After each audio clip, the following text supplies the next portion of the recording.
Bienvenue à la méditation matinale avec l'apôtre Jean-Yves Mbouémé. Ce matin encore, laisse-toi édifier, ouvre ton cœur et laisse-toi transporter à des hauteurs pour la victoire pendant cette journée.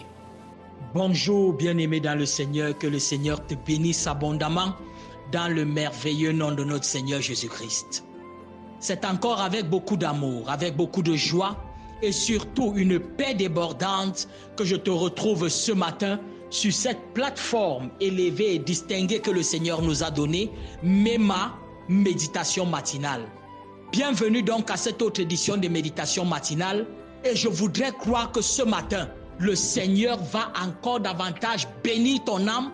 Il va te donner d'obtenir une vitesse terrible dans la vie et il va se révéler puissamment à toi au travers des Écritures. La méditation matinale est un mystère qui te permet d'être à l'avant-garde, au premier rang du bus du succès. Par la méditation matinale, tu te trouves à la classe principale, la classe premium. La méditation matinale donc te permet de te retrouver en première classe lors du voyage pour le succès. Bien-aimé, ton confort est assuré par l'assistance du Saint-Esprit.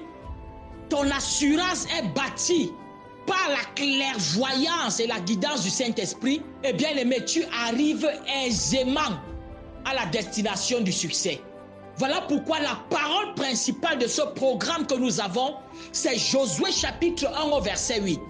Que ce livre de la loi ne s'éloigne point de ta bouche. Un livre qui ne s'éloigne pas de ta bouche. Les autres livres peuvent ne pas s'éloigner de tes yeux. Mais le livre qui doit être pour la méditation matinale, c'est-à-dire la Bible, la parole de Dieu, ne s'éloigne pas de ta bouche. Parce que la véritable méditation débouche dans la confession. Quand tu médites, tu dois parler, déclarer, proclamer. C'est ça qui fait la méditation. Lis la chose, digérer la chose et la comprendre par le Saint-Esprit, puis faire des proclamations et des déclarations. Voilà les piliers d'une méditation profonde. Je prie donc ce matin, pendant que nous allons écouter et recevoir ce que le Seigneur a pour nous, que cela t'ouvre dans une dimension de déclaration dans ta vie qui va amener à manifestation et à création tout ce qui n'existait pas et qui doit accomplir le plan de Dieu pour toi, pour ta famille, au nom de Jésus-Christ. Permets, Père, à mes lèvres debout de transmettre ta connaissance spirituelle profonde que tu voudras accorder à ton peuple. Le grand pas que tu voudrais nous faire ce matin par cette méditation. Permets que l'humanité entière fasse ce grand pas ce matin au nom de Jésus-Christ. Le thème de notre méditation ce matin, ton identité est plus importante que ta capacité. Le Seigneur nous donne pour thème de méditation ce matin, ton identité est plus importante que ta capacité. Oh bien-aimé, écoute-moi. Ton identité est plus importante que ta capacité. C'est-à-dire ton identité est plus importante que ce que tu fais. Ce que tu fais est secondaire. La chose prioritaire et primordiale, c'est ton identité. Quelle est l'identité qui te donne d'accomplir certaines choses? Voilà ce qui est important.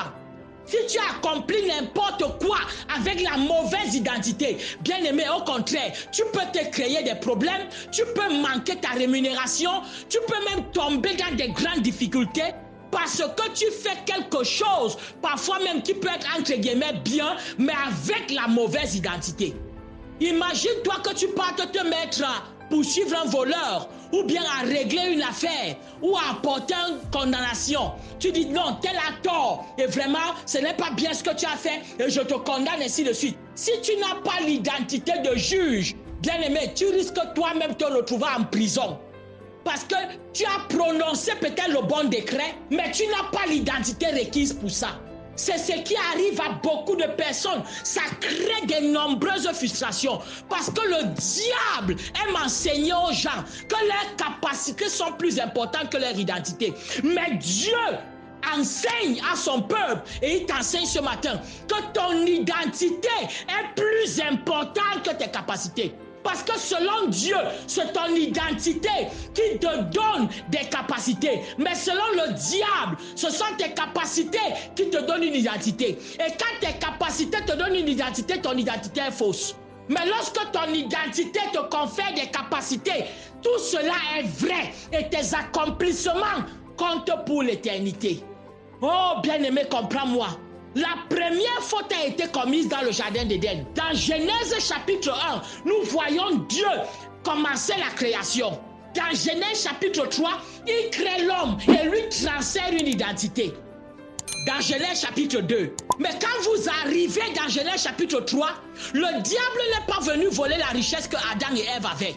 Parce que le jardin d'Éden et toute la richesse appartenait à Adam et à Ève. Quand le diable est arrivé, il n'a pas touché à tout ça. La seule chose qu'il a faite, c'est qu'il a changé l'identité d'Adam et Ève. Et c'était suffisant pour qu'il prenne tout. Le diable sait que s'il touche ton identité, s'il change ton identité, même tes avoirs lui sont transférés. Un peu comme lorsque tu es dans une banque, affilié dans une banque, il y a ton nom, il y a toutes tes données. Le jour où tu changes ton nom, où tu changes tes données, tu perds ton compte bancaire, peu importe qui tu es. Tu perds toute ton économie, tu perds tous tes investissements à cause de ton identité. C'est ce qui se passe et beaucoup d'enfants de Dieu ne sont pas au courant. Voilà pourquoi très facilement, ils sont prêts à laisser aller leur identité, ne sachant pas que leur richesse, leur devenir, leur grandeur est attachée à leur identité. Ton identité d'enfant de Dieu, tu ne le perds plus. Tu vas le valoriser au nom de Jésus-Christ. Et vous voyez, le diable, le jardin était encore là, les richesses étaient là, les animaux, les fruits et tout. Mais Adam et Ève étaient entrés dans le manque et dans la souffrance. Pourquoi? Parce qu'ils avaient perdu l'identité que Dieu leur avait donnée. Et Satan avait changé leur identité en les mettant à nu, en créant en eux la peur. Tout ça a fait que même au milieu du jardin, ils ne jouissaient plus de toutes les richesses qui étaient là. Pourquoi? Parce que leur identité était touchée. Vous voyez, Esau a également perdu tout son héritage devant Jacob. Pourquoi? Parce qu'un jour, il a donné le droit d'aînesse qui représentait son identité. Et pour lui, il pensait que ce n'était rien. Mais à cause de ça, il a perdu même ce qui avait la valeur. Mais regarde ce matin, bien-aimé, ton identité d'enfant de Dieu est la chose la plus valeureuse que tu dois conserver et que tu dois avoir, te rassurer. Je suis un enfant de Dieu. Crie-le fort. Je suis enfant de Dieu, je suis né de Dieu, je suis né de l'Esprit de Dieu. Mon identité est plus importante que mes capacités. Regarde quelque chose, bien-aimé. Dans Jean chapitre 6, et vous voyez, le monde continue de faire ça davantage.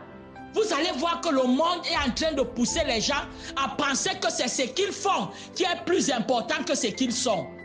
C'est un système que le diable a inventé en cette fin de temps.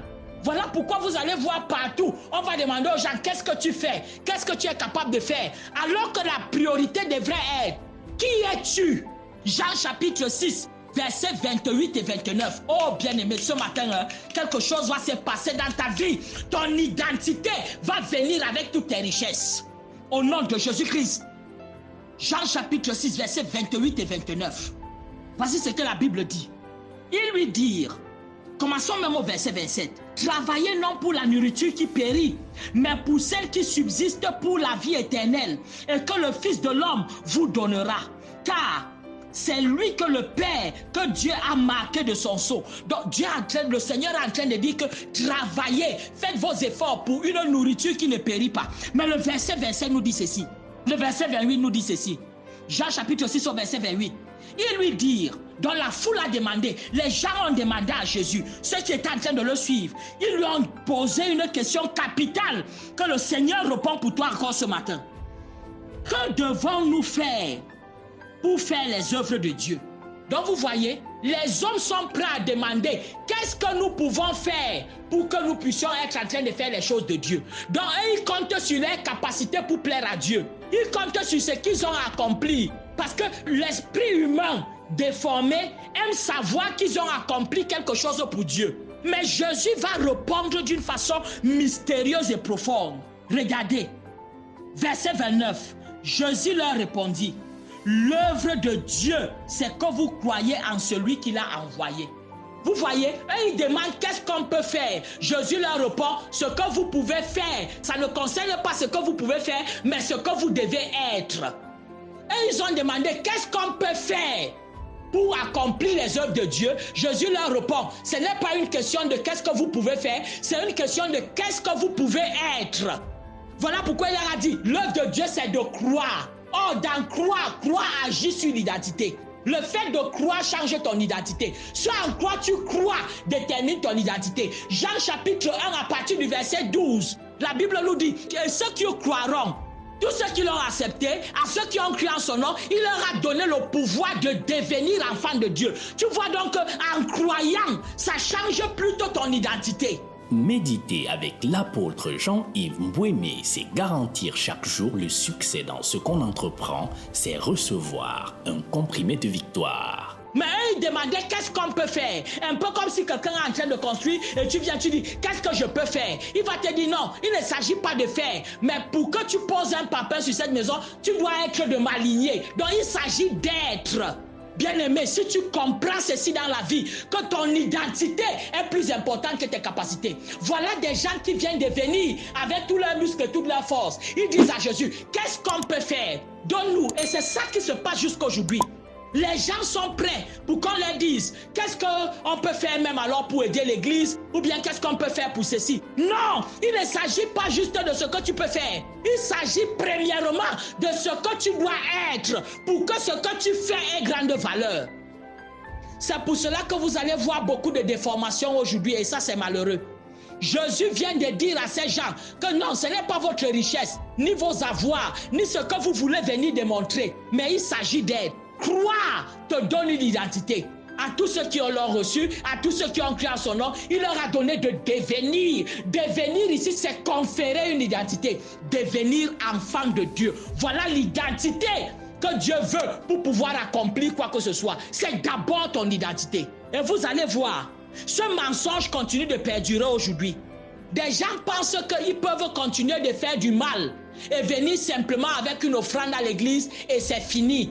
Tout ce qu'ils ont fait de mal, il n'y a plus. Pourquoi? Parce qu'ils sont toujours en train d'opérer dans qu'est-ce que je peux faire. Il ne s'agit pas de faire, il s'agit de l'identité. Ce matin, ça peut énerver certains, mais ton identité est plus importante.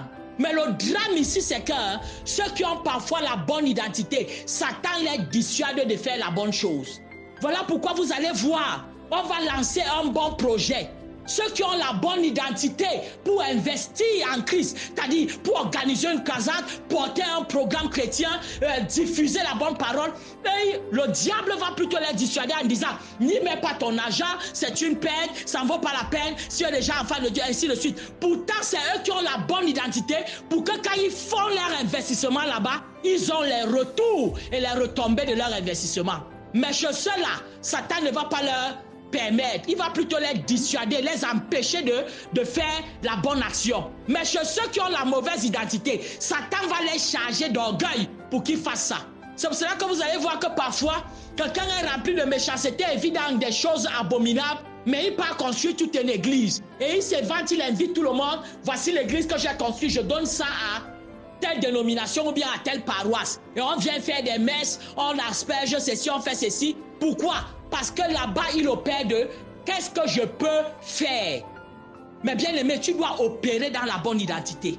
C'est pour cela que jusqu'à aujourd'hui, quelqu'un va préférer organiser des funérailles de 4 millions et une messe pour le repos de l'âme de quelqu'un. C'est-à-dire quelqu'un est mort sans Christ, quelqu'un est mort sans connaître la lumière, mais on va maintenant organiser une messe là où quelqu'un va venir flatter et on va appeler que quelqu'un vienne dire que non, là où il est dans les mains de Dieu, tout se passe très bien et on paye 4 millions pour ça. Mais quelqu'un, si on lui dit maintenant, donne les 4 millions pendant que tes parents sont vivants, on organise une croisade là où on lui fait connaître Jésus et on change son identité pour que demain son âme repose en paix. Il ne va pas vouloir. Pourquoi? Parce qu'eux, ils veulent plutôt qu'est-ce que je peux faire au lieu de qu'est-ce que je peux être. Bien-aimé, donne priorité à la transformation, à ta nouvelle identité qu'à tes capacités. Je vais te dire cela. Et il y avait d'autres encore dans Matthieu 17, verset 22. Ils sont partis, ils ont dit, Seigneur, en ton nom, nous avons chassé des démons. En ton nom, nous avons guéri les malades. En ton nom, nous avons fait ceci. Au verset 23, Jésus leur dit, allez loin de moi, je ne vous connais pas, vous ouvriers de l'iniquité. Vous voyez, des gens ont fait des choses au nom de Jésus. Mais puisque leur identité était mauvaise, à la fin, Jésus leur a dit, je ne vous connais pas. Oh, je prie que Jésus ne te réponde pas un jour qu'il ne te connaît pas. Parce que tu as fait des choses, mais avec la mauvaise identité. Imaginez-vous aujourd'hui que ce matin, j'annonce et je dis, le salaire de tout le monde de tous les Camerounais, va être augmenté de 4%. Même si j'ai ramassé le discours du chef de l'État en route, mon identité ne permet pas de lire cela. Personne ne va croire. Et au contraire, ça peut me coûter même la prison. Pourquoi? Parce que j'ai la mauvaise identité. Mais si quelqu'un qui a la bonne identité vient en tant que porte-parole du chef de l'État et prononce les mêmes phrases que j'ai prononcées, c'est fini, ça apporte une rémunération et une considération. C'est ça que tu ignores. Prononcer même des bonnes paroles ou faire des bonnes œuvres avec la mauvaise identité n'apporte pas de bénéfices. Dis, oh Père, change mon identité. Donne-moi la bonne identité qui va accomplir des bonnes œuvres. Au nom de Jésus-Christ. Je ne sais pas si tu comprends ce matin. Vous voyez, c'est pour cela que quand Dieu aime quelqu'un et que tu as même été en train de faire, voilà pourquoi il y a des gens qui partent te donner des choses. À l'orphelinat, ils font des bonnes choses, mais quand leur identité est mauvaise, même quand Dieu veut les rémunérer, ils ne trouvent pas la bonne identité pour rémunérer. Voilà pourquoi quand tu fais des grandes œuvres et tu fais du bien par-ci par-là, quand Dieu veut te visiter, ce qu'il fait, c'est qu'il change d'abord ton identité. Dans le livre des Actes des Apôtres, il est venu rencontrer Corneille. La Bible dit, Corneille, Corneille, tes aumônes et tes offrandes sont arrivées à l'Éternel. Et maintenant, on t'envoie Pierre pour qu'il te prêche la bonne nouvelle par laquelle tu seras sauvé. Vous voyez donc qu'il a fait des aumônes, il a fait des offrandes, mais quand Dieu doit le rémunérer, Dieu doit d'abord changer son identité. Je prie que ton identité change pour que tu rencontres la rémunération de Dieu au nom de Jésus-Christ. Parfois, le problème, c'est ton identité. Accepte le Seigneur Jésus comme ton Seigneur sauveur personnel. Reçois cette nouvelle identité et toutes tes rémunérations de toutes tes bonnes actions vont te retrouver. Vous voyez, il a d'abord changé l'identité de Corneille. Quand Corneille était dans la bonne identité, sa rémunération est venue. David n'a pas pu construire le temple à l'Éternel parce que David avait la mauvaise identité. David a réuni toutes les richesses et tout le matériel qu'il fallait pour construire le temple. Mais Dieu lui a dit, David, tu as les mains salies de sang, donc tu n'as pas la bonne identité pour construire. Salomon est venu plus tard, il a construit. Mais David avait tous les moyens pour pouvoir construire ça. Mais son identité ne correspondait pas. Je prie, bien-aimé, que ton identité soit la bonne au nom de Jésus-Christ. Oh Seigneur, aide-nous. Est-ce que vous savez pourquoi beaucoup des entreprises échouent? Les entreprises recrutent sur la base des compétences. Alors que Dieu, lui, dans sa sélection, c'est plutôt l'identité qui compte. Quand vous partez pour être recruté, on va vous dire qu'est-ce que vous savez faire, qu'est-ce que vous savez, quelles sont vos capacités, et ainsi de suite. C'est votre CV là. C'est pour cela que quand vous les recrutez demain, ils deviennent des bandits. Même toi, quand tu veux prendre quelqu'un à la boutique, au lieu de chercher d'abord son identité, ou bien tu veux même prendre une ménagère, tu cherches plutôt ses capacités. Tu recrutes dans une sorcière capable et elle finit par te détruire. Tu recrutes dans un sorcier qui va venir détruire ton entreprise. Mais quand Dieu veut recruter, regardez chaque fois que Dieu a recruté. Dans Actes des Apôtres, il dit, cherchez des hommes remplis de sagesse, ayant la crainte de Dieu, ayant ceci. On parle là de l'identité, non des capacités. Bien-aimé, chaque fois que Dieu a recruté, il a mis en priorité l'identité et en seconde position la capacité. Parce que la bonne identité peut produire les bonnes capacités. Oh, je viens de dire quelque chose. Dis, oh Père, que mon identité ce matin soit changée afin que mes capacités aient des bons revenus. Au nom de Jésus-Christ, la main de l'Éternel est sur toi. Ton identité ce matin change totalement afin que tu puisses recevoir ta rémunération. Je suis l'apôtre Jean-Yves Bouémé pour te servir. Rendez-vous au sommet. Un seul mot, une seule parole, c'est Shalom. J'espère que tu as été édifié encore ce matin avec l'apôtre Jean-Yves Bouémé. Retrouve l'intégralité des méditations précédentes sur toutes les plateformes MEMA. Télécharge l'application MEMA sur les plateformes Play Store et Apple Store, disponible aussi pour desktop. Retrouve MEMA, méditation matinale avec l'apôtre Jean-Yves Bouémé sur toutes les plateformes Facebook, WhatsApp, YouTube, TikTok et Édifie ton âme. Rendez-vous demain encore pour une autre méditation matinale. Like, partage et abonne-toi à la chaîne MEMA.